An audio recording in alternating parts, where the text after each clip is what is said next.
Hey guys, welcome back to a new video. I'm Stephanie West. I'm a licensed counselor here in the state of Michigan, and I am owner and operator of In Progress Counseling. I've often spoken of the fact that I walk with people going through life transitions. Now, some people can anticipate that a big life transition is coming, and so sometimes I find them here in therapy prior to, as they anticipate a big change or they're deciding on making a move. Now, what often happens is we will develop together, hey, what's the plan? Where are you headed? What are the steps you need to get there? How can I be of support? But week after week, often someone who is in kind of a preparatory change stage comes in and they'll be like, Steph, I didn't do anything this week. I didn't make any steps towards the next thing. It's something we talk about. I know I want it, and yet I still haven't been able to move forward. I don't understand it.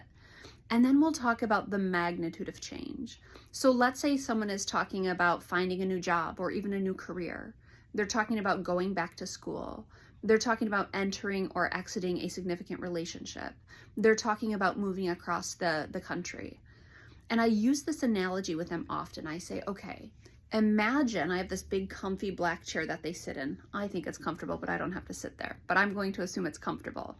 And they're sitting in this big overstuffed comfy chair.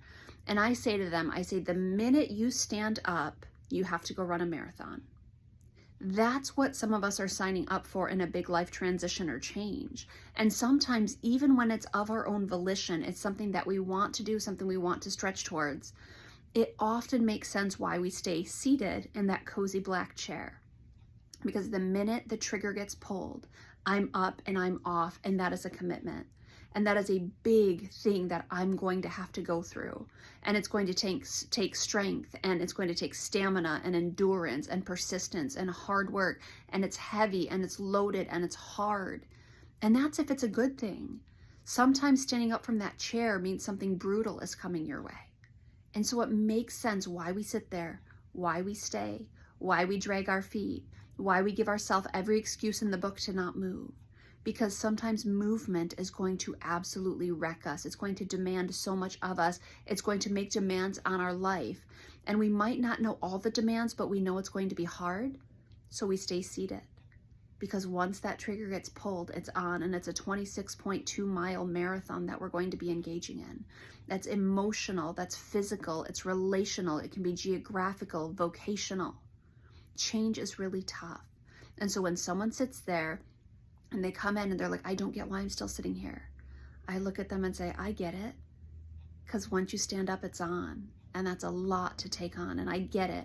I don't want you to sit there. I don't want you to stay there. And you're not going to be running this marathon alone. But I understand the hesitancy to get started, because what you're about to take on is a grand adventure, and it's also really, really difficult. And so I get the hesitancy, and let's have self-compassion in that.